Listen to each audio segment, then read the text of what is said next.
Everyone guys, जय माता दी guys. अगर आप बैंकिंग सेक्टर किसी भी एग्जाम की तैयारी कर रहे हैं, अगर आप आईबीपीएस या आरआरबी या आरबीआई या एसबीआई किसी भी एग्जाम की तैयारी कर रहे हैं, तो ये क्लास आपके लिए बहुत ही इंपॉर्टेंट होने वाली गाइस। जैसे कि आप देख पा रहे हैं गाइस, आज है आपकी क्लास सेटिंग अरेंजमेंट की। किसकी है?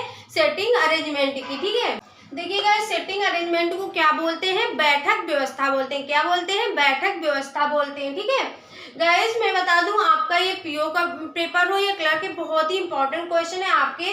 इसके 5 क्वेश्चन आते हैं आपके इस टाइप के। ये आपका व्रत का सवाल है। देखिए, आपका व्रत का सवाल है, तो इसमें आपके एक क्वेश्चन जरूर व्रत का बनता है। व्रत का सेटिंग अरेंजमेंट के तो आते कई क्वेश्चन है, बट कई उसके होते हैं, कुछ लाइन बेस्ड होते हैं, कुछ इस तरीके से रेक्टेंगल बेस्ड होते हैं। तो ये आपका व्रत का है, तो ये आपका भी एग्जाम पे जरूर क्वेश्चन आता है, पीओ का हो पेपर या क्लर्क हो। तो मैं बता दूंगा, ये जो आप क्वेश्चन इस तरीके से देख पा रहे हैं, ये क्वेश्चन आपका आईबीपीएस पीओ के प्रीवियस ईयर के एग्जाम पे ये क्वेश्चन पूछा गया है। ठीक है, तो गाइस बहुत ही इंपॉर्टेंट क्वेश्चन है। तो किस तरीके से करेंगे, चलिए स्टार्ट करते हैं। बिल्कुल ही बेसिक कॉन्सेप्ट से समझाने वाले, जिससे आप इसी टाइप के क्वेश्चन व्रत वाले आप आसानी से कर सकते हैं।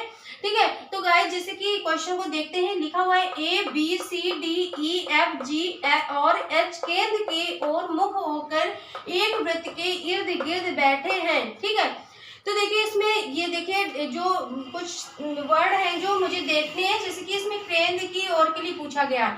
तो देखिए, इसको केंद्र की ओर के लिए मुझे बहुत ध्यान देना है। इसमें केंद्र की ओर पूछा गया, तो केंद्र की ओर क्या कॉन्सेप्ट होता है वो मैं आपको बताऊं। तो केंद्र की ओर का क्या कॉन्सेप्ट होता है, और क्वेश्चन बनते हैं आपके केंद्र से बाहर की ओर मुख की है। ठीक है, इसमें केंद्र की ओर मुख के लिए बोला जा रहा है। एक क्वेश्चन में आपका आ जाता है कभी कभी केंद्र की ओर बाहर की ओर मुख की है, केंद्र से बाहर की ओर मुख की है, उसका कॉन्सेप्ट दूसरा होता है। ठीक है, तो इस तरीके से मैं आपको बताती हूँ, ये आपको बहुत ध्यान देना है। इसमें देखिए व्रत के लिए है, व्रत के इर्द गिर्द बैठे, मतलब कि एक व्रत है उसमें बैठे हैं। ठीक है, डी ए के दाएं तीसरा और एच के बाएं दूसरा है, बी सी के बाएं दूसरा है, सी ए या डी में से किसी का निकट पड़ोसी नहीं है, ई जी के दाएं तीसरा है। गाइस ये आपका रहा क्वेश्चन। मैं आपको बहुत ही आसान कॉन्सेप्ट से समझाने वाली हूँ, जिससे आपको कितना भी बड़ा से बड़ा क्वेश्चन इसमें आ जाता है, तो आप बहुत ही कम टाइम में उस क्वेश्चन को कर सकते हैं। एग्जाम टाइम आपको कोई भी प्रॉब्लम नहीं होगी, आप बहुत ही कम टाइम में अपना ये क्वेश्चन सॉल्व कर सकते हैं। ठीक है, तो देखिए जैसे कि आपके क्वेश्चन पे देखिए, जैसे कि पूछा गया है क्वेश्चन पे, तो सबसे पहले क्या करेंगे, जैसे कि यहाँ के लिए हम देखते हैं ट्रेन, तो ये बोला गया है, बट आपका हम क्या देखते हैं, पहले हम ये ये जो आपका क्वेश्चन लिखा हुआ है, इसको हम कुछ शॉर्ट तरीके से लिखेंगे। ठीक है, फिर जब हम शॉर्ट तरीके से लिखेंगे, फिर मुझे क्वेश्चन को नहीं देखना पड़ेगा, जो हम लिखेंगे उसी के अकॉर्डिंग अपने क्वेश्चन को सॉल्व करते हुए चलेंगे। ठीक है,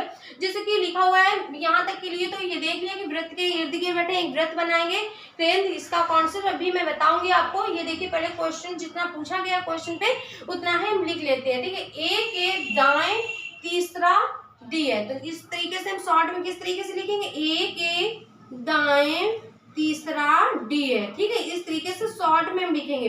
इस तरीके से मैंने क्यों लिखा कि गाइस आपका कितना भी बड़ा क्वेश्चन क्यों ना हो, आप इस तरीके से लिखेंगे तो मतलब आपको क्वेश्चन को सॉल्व करने में बिल्कुल भी प्रॉब्लम नहीं होगी, आप जल्दी जल्दी से अपने क्वेश्चन को मतलब कि सॉल्व कर पाएंगे। ठीक है, तो देखिए फिर इस तरीके से, जैसे कि ए और आर मैंने क्यों बनाया, क्योंकि शॉर्ट में मैंने लिखा कि बोला गया है ए के दाएं तीसरा डी है। ठीक है, तो ए के आर क्यों बनाया मैंने कि आर का मतलब राइट, राइट मतलब दायां, तो ए के दाएं तीसरा डी है, जो आपके क्वेश्चन में बोला जा रहा है। ठीक है, फिर इसके बाद ये देखिए और लगा हुआ, ये आपको बहुत ध्यान देना है। ठीक है, ये आपको बहुत ध्यान देना, अगर यहाँ पे और लिखा है तो आर और को ये देखिए जो हमारे ये देखिए लेटर पूछे गए हैं, तो इसमें मुझे बहुत ध्यान देना है। इसमें ये ध्यान देना है कि मुझे जब और लिखा है तो मुझे किसके लिए देखना होगा, तो जब मैं बता दूं कि जब और लिखा होगा तो हमेशा हम इसके फर्स्ट के लिए इसको देखेंगे। ठीक है, फर्स्ट के लिए बताया जा रहा है। ठीक है, क्या बताया जा रहा है कि और एच के बाएं दूसरा है, और एच के बाएं दूसरा है, मतलब कि कौन है, एच के बाएं दूसरा डी है। इस तरीके से अगर यहाँ पे और लिखा है तो हम फर्स्ट के लिए देखेंगे, अगर यहाँ पे लिखा होता जो अगर लिखा होता तो हम देखते सेकेंड के लिए, ए के लिए, बट अभी हम किसको देखने वाले हैं, डी को, क्योंकि लिखा हुआ है और, तो क्या देखेंगे, एच के बाएं दूसरा कौन है, तो इस तरीके से लिख लेंगे, एच के बाएं दूसरा, एच के बाएं दूसरा कौन आ गया, डी आ गया। ठीक है, अब ये देखिए मैं आपको बताती हूँ मैंने इस तरीके से क्यों लिखा। ये देखिए आप एच के एल मैंने क्यों बनाई कि मतलब कि लेफ्ट, एल से लेफ्ट मतलब बायां, तो एच के बाएं दूसरे डी है, एच के बाएं दूसरा डी है, ठीक है। इस तरीके से आपके क्वेश्चन में बोला गया, मैंने इस तरीके से लिखा। देखिए यहाँ तक के लिए आपका क्वेश्चन हो गया।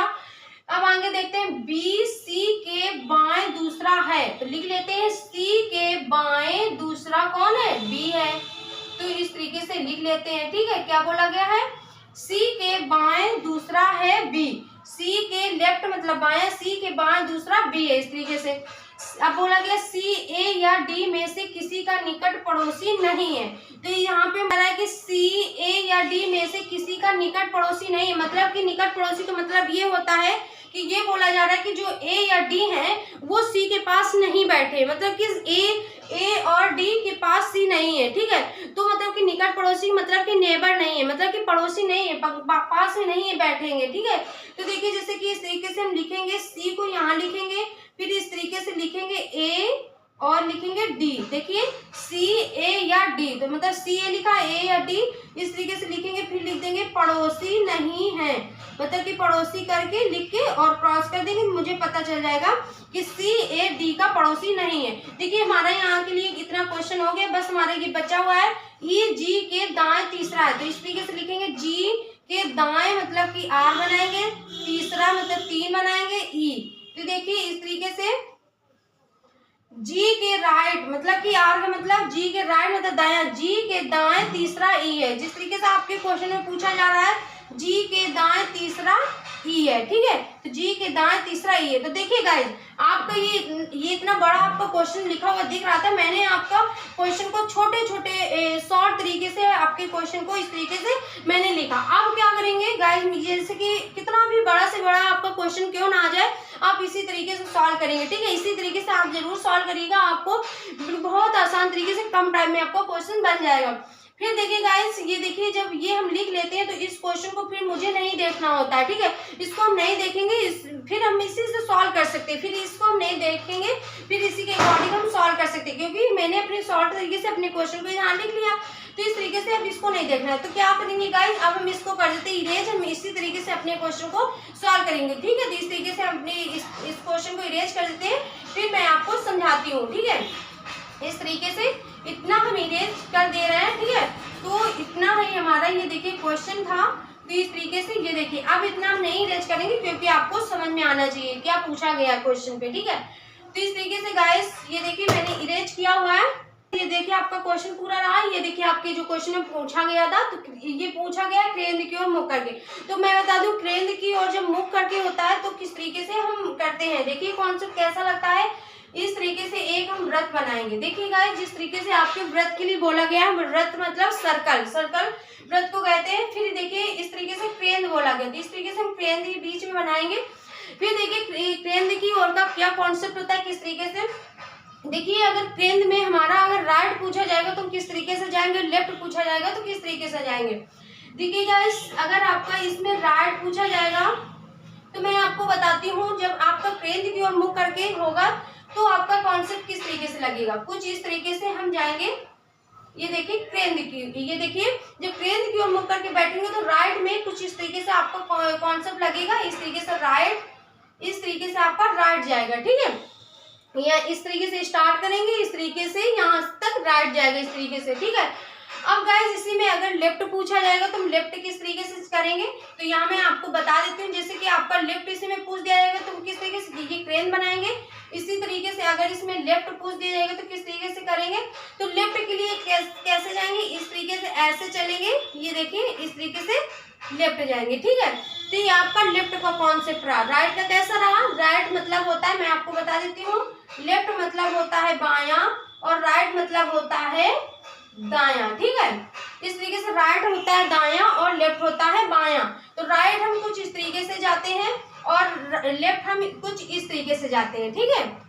तो देखिए ये आपका कॉन्सेप्ट रहा, राइट और लेफ्ट का केंद्र की ओर जब मुंह करके बैठे होंगे, ठीक है। तो कुछ इस तरीके से आपका ये देखिए कॉन्सेप्ट होगा। तो गाइस मैंने इस तरीके से अपने कॉन्सेप्ट को देखा। अभी मेरी क्वेश्चन पे पूछा गया है केंद्र की ओर मुख करके, तो मैं आपका इसका केंद्र की ओर का ही कॉन्सेप्ट आपको बताती हूँ। इसी तरीके से आपका ये क्वेश्चन सॉल्व हो जाएगा। अब मैं नेक्स्ट क्वेश्चन आपके लिए बताऊंगी, जो जिसका केंद्र की ओर बाहर का जिसमें मुख होगा वो क्वेश्चन होगा, उसका हम कॉन्सेप्ट बताएंगे किस तरीके से उसमें कॉन्सेप्ट लगेगा। इसमें अगर केंद्र की ओर के मुख का कोई भी क्वेश्चन आ जाता है तो आप इसी कॉन्सेप्ट से आसानी से इस क्वेश्चन को सॉल्व कर सकते हैं। ठीक है, तो गाइस जैसे कि आपका ये देखिए कॉन्सेप्ट रहा, अब इसी कॉन्सेप्ट से सॉल्व कर सकते हैं। तो गाइस 2 2 4 2 6 7 8, ये देखिए आपके 8 व्यक्ति हैं। ठीक है, तो ये देखिए व्यक्ति के लिए बोला गया व्रत के इर्द गिर्द बैठे, मतलब कि व्यक्ति के पास बैठे। तो सबसे पहले क्या करेंगे गाइस, एक इस तरीके से व्रत बनाएंगे। ठीक है, तो गाइस मैं बता दूं कि जब हम क्वेश्चन सॉल्व करते हैं तो हमेशा हम पॉसिबिलिटी लेकर ही सॉल्व करते हैं। तो इस तरीके से हम पॉसिबिलिटी लेकर सॉल्व करेंगे। फर्स्ट ये रहा, सेकेंड ये रहा। ठीक है, तो फर्स्ट सेकेंड क्या करते हैं गाइस, आप भी हमेशा पॉसिबिलिटी के साथ ही सॉल्व करिए, क्योंकि अगर हम पॉसिबिलिटी बनाकर सॉल्व करते हैं तो मुझे बिल्कुल भी प्रॉब्लम नहीं होती है और आसानी से हमारा क्वेश्चन सॉल्व हो जाता है। क्या करते हैं, अगर हम पॉसिबिलिटी नहीं बनाएंगे, अगर हम एक ही से सॉल्व करते हुए चलेंगे, अगर हमारा मतलब कि नहीं बन पाया, अगर हमने काफी बना भी लिया, अगर फिर बाद में नहीं बन पाया क्वेश्चन, तो फिर क्या होगा, मुझे फिर से क्वेश्चन देखना पड़ेगा, मुझे फिर से क्वेश्चन को सॉल्व करना पड़ेगा, तो बहुत ज्यादा टाइम आपका तक ही वेस्ट हो जाएगा। ठीक है, तो आपको टाइम को वेस्ट नहीं करना है। तो इसी तरीके से आप पॉसिबिलिटी के साथ बनाते हुए चलेंगे। अगर एक से बन जाएगा तो बहुत ही अच्छी बात है, बहुत ही बढ़िया रहेगा। अगर एक से बन जाएगा, अगर एक से नहीं बन पाएगा तो नेक्स्ट दूसरी पॉसिबिलिटी जो बनाएंगे उससे तो बन ही जाएगा। ठीक है, तो इसी तरीके से गाइस मैं बता दूं आपको, एग्जाम टाइम आपको पॉसिबिलिटी के साथ ही सॉल्व करना है। ठीक है, जिससे आप कम टाइम में सॉल्व कर सकेंगे। ठीक है, तो गाइस सबसे पहले क्या करेंगे कि जैसे कि बोला गया क्रेन, तो सबसे पहले हम देखिए व्रत बनाया फर्स्ट सेकेंड पॉसिबिलिटी लेकर बनाएंगे। इस तरीके से यहाँ पे हम क्रेन बनाएंगे जिस तरीके से आपका बोला गया है क्रेन के लिए। ठीक है, तो इस तरीके से व्रत में क्रेन बनाएंगे। फिर देखिए 2 2 4 2 6 2 8, तो इस तरीके से हम 8 व्यक्तियों को बैठा देंगे। इस तरीके से 8 व्यक्तियों को हम बैठा लेंगे। इस तरीके से देखिए, इस तरीके से हम सभी व्यक्तियों को बैठा देंगे। देखिए काउंट कर लीजिए 1 2 3 4 5 6 7 8, 1 2 3 4 5 6 7 8, आपके 8 व्यक्ति बैठ गए। अब क्या करना है आपको, क्रेन की ओर मुख करके, तो देखिए सभी को मुझे क्रेन की ओर मुख कर देना है। ठीक है, क्योंकि बोला गया सभी के क्रेन की ओर मुख करके बैठे हुए हैं। ठीक है, इस तरीके से तो सभी का मुख हम क्रेन की ओर कर देंगे। ठीक है, इस तरीके से। ठीक है, तो ये देखिए तो देखिए सभी का क्रेन की ओर मुख करना है। ठीक है, तो देखिए मैंने जो आपको ये देखिए कॉन्सेप्ट बताया हुआ था, क्रेन का ही है, क्रेन की ओर जो मुंह करके बैठेंगे। ठीक है, तो ये देखिए क्रेन की ओर सभी का मैंने दोनों पॉसिबिलिटी में आपका मुंह करके बैठा दिए हैं। क्वेश्चन को स्टार्ट करते हैं सॉल्व करना। तो हम किस तरीके से करते हैं, जैसे कि हम देखेंगे काफी जगह मुझे कौन सा लेटर कई बार मिल रहा है। देखिए मुझे डी, तो देखिए हम डी मतलब कि ये डी मिल रहा है, तो मतलब इस तरीके से हम ए से स्टार्ट कर सकते हैं, डी आएगा फिर एच से ये डी मिल जाएगा। ठीक है, तो हम डी से ए से कर देते हैं। जैसे कि गाइस ए यहाँ पे लिखेंगे। ठीक है, ए क्यों यहाँ रख दिया, आप इसमें कहीं भी ए को बैठा सकते हैं। ठीक है, कहीं से भी स्टार्ट कर सकते हैं, जैसे मैंने यहाँ से स्टार्ट किया, ए मैंने ये लिखा। अब बोला गया है ए के दाएं तीसरा डी है। देखिए दाएं के लिए ये हमारा था, बाएं के लिए ये था, तो दाएं में हम किस तरीके से जाएंगे, कुछ इस तरीके से हम दाएं जाएंगे। देखिए दाएं इस तरीके से जाना है मुझे, तो दाएं जाएंगे 1 2 3, तीसरे पे डी बोला गया तो डी को यहाँ लिख देंगे। इस तरीके से पार्ट बना दे रहे हैं जिससे आपको प्रॉब्लम ना हो इसका देखने में। ठीक है, तो देखिए जिस तरीके से हम इसमें लिखेंगे उसी तरीके से पॉसिबिलिटी में भी लिखते हुए चलेंगे। इस तरीके से डी ए को यहाँ लिखेंगे 1 2 3, तो डी को यहाँ लिख देंगे।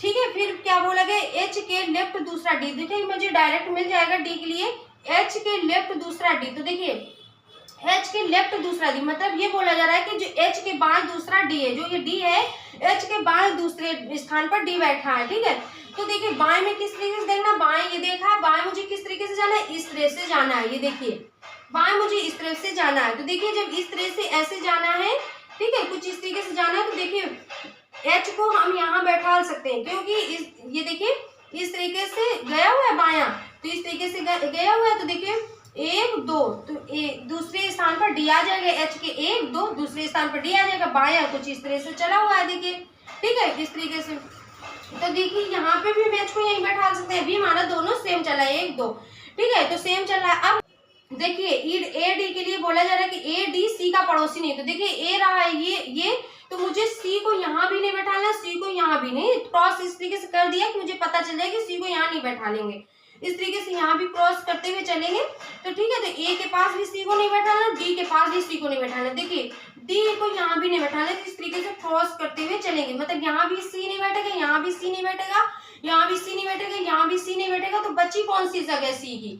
सी की यही जगह बची, तो यहाँ बैठा सकते हैं सी को। ठीक है, इसी तरीके से ये देखिए यहाँ पे डी के पास भी सी को नहीं बैठाना है, तो इस तरीके से क्रॉस करेंगे। तो देखिए सी की इसमें भी कौन सी जगह बची? यही जगह बची, तो सी को हम यहाँ बैठा देंगे। ठीक है, तो देखिए सी को बैठा दिया मैंने। अब देखिए मुझे देखना है कि अब क्या मुझे मिल रहा है। तो देखिए जैसे मैंने सी को बैठा दिया यहाँ पे, अब देखिए हम क्या कर सकते हैं। ये देखिए सी के लेफ्ट दूसरा बी देखा, इसमें डायरेक्ट बोला है सी के लेफ्ट दूसरा बी है। सी ये रहा, सी से मुझे डायरेक्ट लेफ्ट के लिए बोल दिया गया कि बी है, लेफ्ट बी। ठीक है, तो लेफ्ट मतलब बायां, देखिए बायां, तो लेफ्ट हम किस तरीके से जाएंगे? इस तरीके से ऐसे जाएंगे लेफ्ट। ठीक है, तो सी रहा ये, सी के लेफ्ट दूसरा बी जाना है, तो लेफ्ट में इस तरीके से जाएंगे 1 2, तो बी हमारा यहाँ पे आ जाएगा और 1 2 बी यहाँ पे आ जाएगा। ठीक है, तो अभी हमारा सेम चल रहा है, शायद एक ही से बन जाए, दोनों सही निकल जाए, एक से रॉन्ग हो जाएगा, दूसरे से बन जाएगा। तो देखते हैं और आगे देख लेते हैं, चेक कर लेते हैं।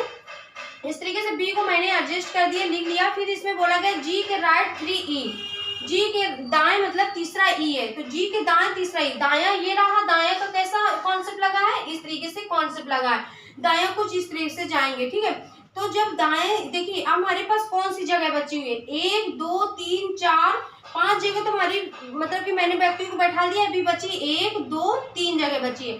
तो देखिए जब गाय जब 3 जगह बची है, तो जी के दाएं तीसरा ई है, तो देखिए इस तरीके से, ये देखिए कुछ दायां इस तरफ से गया हुआ है, तो दाएं को अगर हम यहाँ बैठाते हैं, तो देखिए दायां कुछ इस तरीके से जाएंगे, हम दायां इस तरीके से जाएंगे, तो 1 2 3, तो देखिए ई को हम यहाँ पे बैठा सकते हैं। ठीक है, फिर देखिए गाइस सभी को मैंने बैठा दिया, एक जगह ये बची, तो देखिए इसमें भी हम देख लेते हैं, एक जगह बची, एक जगह बची, ये देखिए एक जगह, ये देखिए 3 जगह बची है, एक ये सभी को बैठा दिया। तो इसी में हम जी को यहीं बैठा लेंगे कि 1 2 3, क्योंकि दायां में इसी तरीके से जाएंगे। ठीक है, तो देखिए गाइस दायां कुछ इस तरीके से जाएंगे, तो 1 2 3, तो ई को हम यहाँ बैठा सकते हैं। देखिए गाइस जब सेम गया तो हमारा सॉल्व हो जाएगा, बस इसमें भी एक ही जगह बची है, इसमें भी एक ही जगह बची है, तो बस 1% जो हमारा बचा हुआ है यही लिख देंगे। तो गाइस अगर हम एक ही से बनाते तब भी मेरा सॉल्व हो जाता, बट मैंने पॉसिबिलिटी के साथ बनाया, तो कोई बात नहीं, मतलब कि पॉसिबिलिटी के साथ ही चल रहा है, तो एक से भी बनाते तो सॉल्व हो जाता। बट कभी कभी क्या होता है कि एक से नहीं सॉल्व होता, तो फिर मुझे पॉसिबिलिटी बनाने में बहुत अच्छा रहता है और हमारा क्वेश्चन भी सॉल्व हो जाता है, तो मुझे प्रॉब्लम नहीं होती। तो गाइस कोई बात नहीं, मैंने पॉसिबिलिटी बना के किया हुआ है। अगर आपसे बीच में कोई मतलब कि नहीं बन पाता, तो आपसे पॉसिबिलिटी से बन जाता, बट आपका एक ही से बन गया, तो दोनों में सेम ही चल रहा है, तो मतलब कि दोनों मेरे सही हो गए। ठीक है, तो देखिए गाइस देख लेंगे, A G C H B D E मैंने बैठा दिया। अभी कौन बचा हुआ है? देखिए अभी कौन ऐसा पर्सन है जिसको मैंने नहीं बैठाला हुआ है? देखिए ए भी बैठ गया, एक भी बैठ गया, बी, ए देखिए सी भी बैठ गया, डी भी बैठ गया और ई को भी बैठा दिया। अभी एफ को नहीं बैठा लो, एफ मुझे कहीं नहीं लिखा हुआ दिख रहा है। जी को देखिएगा, जी ये बैठ गया, जी को भी बैठा दिया, एच को ये बैठा दिया। देखिए 7% हमारे बैठ गए, अभी एफ हमारा बचा हुआ है, तो एफ को नहीं बैठाला हुआ है, तो एफ को ही हम यहाँ पे बैठा देंगे इस तरीके से। ठीक है, तो गाइस इसमें भी हमारा एफ ही बचा हुआ है, देखिए सभी को मैंने बैठा दिया हुआ है, एफ बचा हुआ, तो एफ को यहाँ बैठा देंगे। देखिए गाइस हमारा दोनों से सही हो गया, अगर हम एक से बनाते तब भी सही हो जाता। तो गाइस दोनों देखिए हमारा सही हो गया, अगर एक से बनाते तब भी सही बन जाता, बट आप पॉसिबिलिटी के साथ ही बनाकर चलिए। ठीक है, जिसमें आपको क्वेश्चन करने में प्रॉब्लम ना हो। तो देखिए गाइस आप देखिए आपको क्वेश्चन सॉल्व हो चुका है, तो इसी तरीके से आपके क्वेश्चन सॉल्व होते हैं। बस क्या होता है, क्वेश्चन सॉल्व हो जाता है, तो क्या होता है कि इसी के नीचे जो नीचे दिए गए क्वेश्चन होते हैं उनको मुझे देखने होते हैं, इसी के अकॉर्डिंग जो हम क्वेश्चन को सॉल्व करते हैं। ठीक है, तो गाइस आप इसके स्क्रीनशॉट लेना चाहते हैं तो ले लीजिएगा। ठीक है, आप भी इसी तरीके से सॉल्व करिए, आपसे बहुत आसानी से बनने लगेंगे। तो गाइस हम इसको इरेज करते हैं। अब मैं आपको बताती हूँ किस तरीके से क्वेश्चन जो मैंने सॉल्व किया किस तरीके से क्वेश्चन बनते हैं। ठीक है, तो गाइस जब हम क्वेश्चन सॉल्व कर लेते हैं, बस क्या करना होता है, बस जो नीचे दिए गए क्वेश्चन होते हैं उनको हम सॉल्व करते हैं। गाइस मैं बता, अगर ये क्वेश्चन सॉल्व कर लेते हैं, फिर इसी के नीचे आपके 5 क्वेश्चन जरूर दिए होते हैं, तो उनको बस इसी के अकॉर्डिंग इसी से देख कर मुझे सभी को आंसर टिक करना होता है। जल्दी से हम आंसर टिक कर सकते हैं। बस हो गया क्वेश्चन वाला तो बस इस तरीके से हमारा कंप्लीट हो जाता है क्वेश्चन। बस ऑप्शन को टिक कर देंगे। तो जैसे कि आपके क्वेश्चन में पूछा गया है एफ के बाएं दूसरा कौन है। तो देखिए अब हम इसमें जो मैंने क्वेश्चन सॉल्व किया हम देखेंगे एफ कहाँ पे लिखा हुआ है। तो देखिए एफ ये लिखा हुआ है। अब इसमें बाएं दूसरा पूछ रहा है, तो बाएं का कौन सा कॉन्सेप्ट बताया है, बाएं का ये बताया है। तो बाएं किस तरीके से देखेंगे, कुछ इस तरीके से हम बाएं देखेंगे, ठीक है। तो बाएं कुछ इस तरीके से देखेंगे, ये देखिए इस तरीके से देखेंगे बाएं। तो एक दो, देखिए बाएं दूसरा पूछा गया एफ के बाएं दूसरा एफ रहा ये, तो बाएं इस तरीके से देखेंगे एक दो। तो देखिए हम ऑप्शन लिखे होंगे, तो ऑप्शन पे देखेंगे जी का ही मुझे लिखा हुआ दिख रहा है। देखिए मुझे सी पे लिखा हुआ दिख रहा है जी, ठीक है, क्योंकि ए पे डी, बी पे बी और सी पे जी देखिए मुझे मिल गया, ठीक है। तो यही ऑप्शन टिक कर देंगे। तो गाइस बस इसी तरीके से आपके इसी के अकॉर्डिंग क्वेश्चन बनेंगे। बस इसी तरीके से इसी के कॉन्सेप्ट से जिस तरीके से मैंने आपको समझाया हुआ है इसी तरीके से आप टिक करते हुए चलेंगे जो आपके क्वेश्चन पे पूछा जाएगा, ठीक है क्वेश्चन। तो इसी तरीके से गाइस आपके क्वेश्चन सॉल्व होंगे, ठीक है। तो गाइस आपको बहुत ही बेसिक कॉन्सेप्ट मैंने समझाया हुआ है, आपको बहुत ही अच्छे से समझ में आ गया होगा गाइस। इसी तरीके से आप अपने क्वेश्चन को कर सकते हैं, 5 में 5 मार्क्स आप जरूर ला सकते हैं, ठीक है। तो गाइस आप स्क्रीनशॉट लेना चाहते हैं तो ले लीजिएगा, ठीक है। बस गाइस आपको क्या करना होगा कि गाइस अभी स्टार्टिंग में आपको थोड़ी प्रॉब्लम आ सकती है, बट आप क्या करेंगे इसी क्वेश्चन की आप प्रैक्टिस करेंगे, इसी टाइप के क्वेश्चन की आप ज्यादा प्रैक्टिस करेगा, तब आपसे बहुत ही कम टाइम में आपसे क्वेश्चन बनने लगेंगे। एग्जाम टाइम आपको बिल्कुल भी प्रॉब्लम नहीं होगी, आप बहुत ही कम टाइम में आप अपने क्वेश्चन को सॉल्व कर पाएंगे, ठीक है। तो गाइस ये अगर आपको ये क्लास अच्छी लगी हो तो प्लीज लाइक शेयर सब्सक्राइब जरूर करिएगा, ठीक है। ज्यादा शेयर करिएगा। जिन स्टूडेंट को किसी भी टॉपिक को लेकर प्रॉब्लम आती है तो उनको बिल्कुल भी प्रॉब्लम ना हो, ठीक है। तो गाइस बस मैं आपके लिए इसी तरीके की वीडियोस लाती रहूंगी। अपनी पढ़ाई को कंसिस्टेंसी रखिए। मिलते हैं नेक्स्ट वीडियो में, तब तक के लिए thank you so much guys, all the best for exam.